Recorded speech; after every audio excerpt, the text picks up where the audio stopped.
The Upward Look for July 21st. The reading is entitled, Judge Not.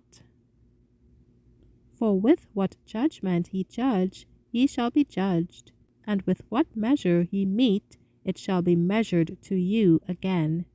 Matthew 7, verse 2. Last night I was in a sleepless state much of the time.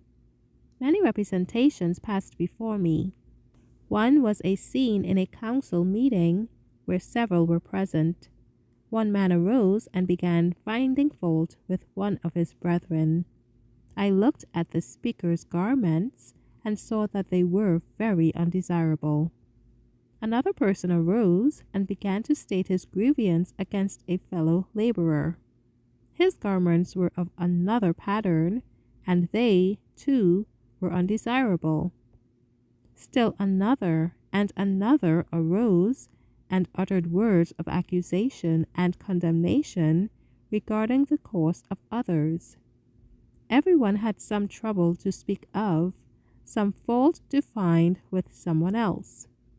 All were presenting the defects of Christians who are trying to do something in our world, and they declared repeatedly that certain ones were neglecting this or that or the other thing, and so on. There was no real order, no polite courtesy in the meeting. In their anxiety to make others hear, speakers crowded in while others were still talking. Voices were raised in an effort to make all hear above the din of confusion. After many had spoken, one of authority appeared and repeated the words, Judge not, that ye be not judged. Matthew 7, verse 1. Christ himself was present. An expression of painfulness came over his countenance as one after another would come forward with uncouth dress to expatiate upon the faults of various members of the church. Finally, the heavenly visitant arose. So intent were those present on criticizing their brethren that it was with reluctance that they gave him opportunity to speak.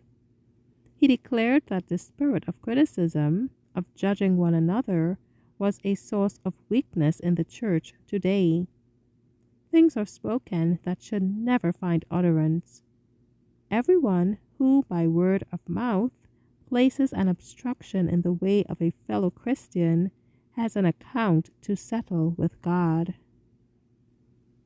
With earnest solemnity, the speaker declared, The church is made of many minds, each of whom has an individuality.